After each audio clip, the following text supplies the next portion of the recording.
যদি বেয়াদবি করে আমার রাইটস আমাকে বুঝে নিতে হয় তাহলে আমি বেয়াদবি করব।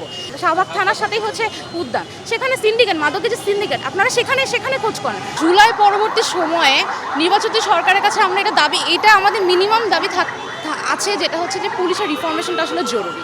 পুলিশের দায়িত্ব আইনশৃঙ্খলা মেনটেন করা, মানুষকে হেনস্থা করা না। গতকালকের ঘটনাটা কিন্তু একটা বিচ্ছিন্ন ঘটনা না, আসলে ধানমন্ডি লেকেও কিশোরদেরকে ধরে জিজ্ঞাসাবাদ করা হয়েছে যে আপনারা রাত্রে কেন ঘোরাফেরা করছেন, এবং এটা কিন্তু যে কোনো আমজনতার সাথেই হতে পারে।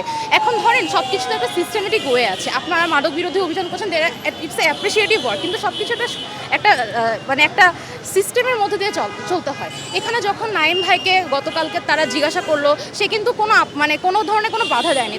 সে হচ্ছে তার ব্যাগ খুলে দেখিয়েছে, তাকে চেক করার জন্য সুযোগ দিয়েছে, কিন্তু তারা যেভাবে আক্রমণাত্মকভাবে তাকে ঘিরে ধরে তাকে হেনস্থা করে, এটা তো আসলে মোরাল পলিসি। এবং তার সাথে ডিসি মামুন, ওনার সাথে যারা সবসময় দেখা যায় যে মিডিয়া থাকে, এবং এটা তো আমার কাছে মনে হয় যে একটা পাবলিসিটি স্টান্ট।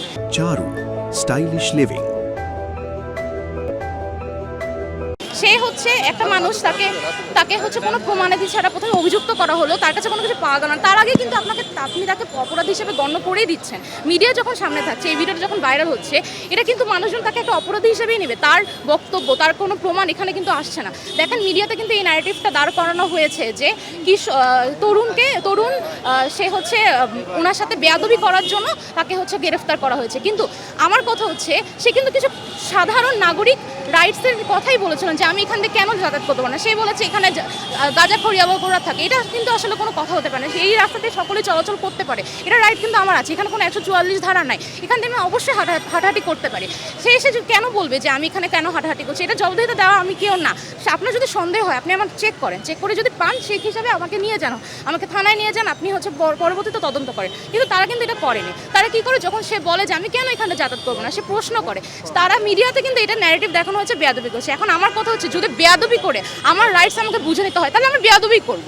কারণ যদি আপনারা আপনাদের যেটা কাজ সেটা তো আপনারা প্রপারলি করছেন না। আপনারা মাদক বিরোধী অভিযান করতে চান, আপনারা এখানে যে শাহবাগ থানার সাথেই হচ্ছে উদ্যান, সেখানে সিন্ডিকেট, মাদকের যে সিন্ডিকেট, আপনারা সেখানে খোঁজ করেন। আপনারা যারা সাংবাদিক আছেন, যারা অনুসন্ধানকারী সাংবাদিক, আপনারা সেখানে তদন্ত করেন। কিন্তু এইভাবে মানুষজনকে হেনস্থা করে আসলে এই জিনিসটা চলতে দেওয়া আসলে যায় না। এটার বিরুদ্ধে আমাদেরকে অবশ্যই প্রতিবাদ করতে হবে। এবং খালি এটা আমার বড় ভাই এবং আমার ডিপার্টমেন্টের সিনিয়র, আমার ভার্সিটির সিনিয়র বলে আমি করছি না, এটা আমার একটা অধিকার। এটা যে কোনো মানুষের সাথেই হতে পারে, আমাদেরকে এটার জন্য অবশ্যই সোচ্চার থাকতে হবে।